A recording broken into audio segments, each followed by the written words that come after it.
Have you ever felt drained trying to uplift everyone around you, only to find yourself depleted? Could the true path to helping others actually begin with building your own foundation first? Welcome back to my channel, your guide to unlocking the secrets of a fulfilled life. Today, we dive into why focusing on self-empowerment isn't selfish but the very key that allows you to genuinely uplift those you care about. We'll explore 3 transformative principles that will set you on the course toward true and lasting happiness. At the heart of this discussion are 2 powerful insights. First, that personal achievement and inner fulfillment are prerequisites for sustainable generosity, and second, that by mastering these 3 guiding principles, you become a beacon of strength for yourself and everyone around you. I still remember the day I realized my help was doing more harm than good. I had poured countless hours into supporting friends and family in their crises, listening, advising, even bailing them out financially, only to feel anxiety creeping into my own life. It was at that breaking point I asked myself, am I really helping them, or merely enabling their dependence? That question led me to 3 simple yet profound rules that reshaped not only my life, but also how I could truly serve others. First, cultivate your own wellspring of resilience. Picture a gardener who tries to water every plant in the field without ensuring the well has enough water. No matter how heartfelt the effort, the well will run dry and every plant will suffer. By contrast, the wise gardener first secures a deep, reliable source, digging, reinforcing, and protecting the well before distributing its bounty. In personal terms, this means investing in your health, mindset, and skills so you have genuine abundance to share. Second, set clear boundaries that honor both your needs and those of others. Think of a bridge built without proper foundation. No matter how grand it's spun, it will collapse under the weight it was never meant to bear. Boundaries serve as those foundations, defining what you can support and what you must decline. They're not walls to shut people out, they're the sturdy pillars that make meaningful connection and true assistance possible. Third, practice strategic generosity. In nature, a tree does not scatter its seeds randomly, it releases them where they have the highest chance to grow in fertile soil, at the right season, and with just enough spacing. Similarly, your time, energy, and resources yield maximum impact when deployed thoughtful. Choose where your gifts can flourish, rather than diffuse them thinly. Through these 3 principles, resilience, boundaries, and strategic generosity, you'll discover that empowering yourself first creates a ripple effect far greater than you ever imagined. As daylight broke over the horizon, I realized that true resilience is less like a single mountain standing tall, and more like an entire range, each peak supported by the foothills that came before it. When I speak of cultivating your own wellspring of resilience, I'm talking about a multi-layered approach that combines physical vigor, mental agility, and emotional balance.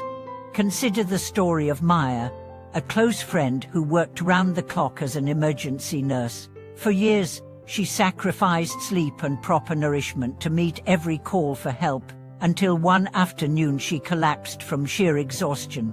Lying in a hospital bed as the monitors beeped rhythmically, she faced a choice: continue pouring from an empty cup or build a sturdier vessel. She chose the latter. Returning home, she committed to a daily routine of restorative yoga, nutrient-rich meals, and mindfulness meditation, small investments that replenished her energy reserves. Within weeks, she found her focus sharpened, her compassion deepened, and her ability to support patients soared.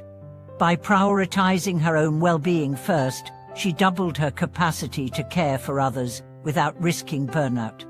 Physical health is only the first plank in the bridge of resilience. Mental fortitude demands a similar investment. Take the example of Jason, a software developer who faced crippling self-doubt every time he encountered a coding bug. His first reaction was panic. He'd push through late into the night, co-blind together fixes that created more problems. Then he discovered the principle of deliberate practice.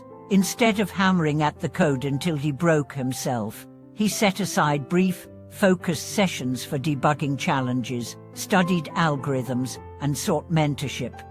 Gradually, each small success reconfigured his mental circuitry. Where there had been a feeling of helplessness, she now felt curiosity. Where there had been paralysis, she now tapped into a confident readiness. Strengthening the mind, he unlocked productivity that far exceeded his prior all-nighter efforts, and he did it without sacrificing sleep or sanity. Emotional resilience, the third dimension, often hides in plain sight. We all carry emotional scars, past rejections, unhealed wounds, lingering regrets. I once met Naomi, whose chronic people-pleasing was fueled by childhood neglect. She found herself unable to say no, her self-worth entirely dependent on others' approval. Therapy and journaling revealed the roots of her pattern. Then she learned to practice what she called emotional triage, noticing her feelings without judgment, naming them, and choosing healthy outlets. When anxiety surged, she walked, wrote poetry, or reached out to a coach rather than defaulting to approval-seeking behaviors. Over time, this gave her a reservoir of inner peace. She no longer needed external validation to feel complete, and in that freedom, she discovered a generosity of spirit that uplifted friends, family, and even strangers more authentically than before. Having built a sturdy foundation of resilience, we turn to the second principle, setting clear boundaries that honor both your needs and those of others. Boundaries are not cold lines drawn in the sand, but living frameworks that enable healthy interaction. I share two contrasting stories to illustrate this. First, there's the tale of Diego, a dedicated social worker who took on every case until his caseload became unmanageable. Emails at midnight, crisis calls on weekends, and no time for personal life left him resentful and fatigued. He realized the problem wasn't lack of compassion, but lack of structure. Diego sat down and drafted a help chart for himself. He would respond to non-urgent emails only during office hours, designate one evening per week as at no-work zone, and limit his caseload to a number he could handle without resentment. Communicating these boundaries with colleagues and clients felt awkward at first, but to his surprise, they respected his clarity. His work quality improved, his stress levels plummeted, and his relationships deepened because he was fully present whenever he was present. Contrast this with the story of Lena, whose rigid walls cut off both demands and support. After a painful breakup, she refused to let anyone in, cancelling plans and ignoring calls. Her fortress of solitude secured her from further hurt, but also sealed off joy, friendship, and growth. It wasn't until she recognized that boundaries are meant to flex, not freeze, that she began to rebuild bridges. She started by scheduling brief check-ins with a trusted friend, small openings that gradually widened. Over months, she found a balanced rhythm, protecting her heart from intrusion, yet allowing kindness and laughter back into her life. Her experience reminds us that boundaries must guard and guide, but never isolate. The third principle, practicing strategic generosity, ties resilience and boundaries into a single practice of mindful giving. Generosity is often portrayed as an infinite resource, give until it hurts. But like any resource, without strategy, it can be squandered. True strategic generosity involves knowing where your gifts, time, money, expertise, encouragement will have the greatest impact, and aligning your actions accordingly. Reflect on the nonprofit leader who, after years of grassroots work, realized that her team's efforts were scattered across too many minor projects. Instead of trying to be everywhere at once, she narrowed their focus to two high-leverage programs: vocational training for at-risk youth and micro-loans for women entrepreneurs. This concentration of resources not only produced measurable results, but also attracted larger partners and funding. Her organization's influence grew not by giving more everywhere, but by giving the right amount in the right places. Or consider Tom, a retiree who wanted to volunteer but worried that his physical limitations would make him useless. Rather than signing up for tasks he couldn't sustain, he reached out to a mentoring center and offered to share his decades of business experience in a weekly consultation. This small, targeted contribution became a lifeline for young startups, and Tom found purpose and community without overextending himself.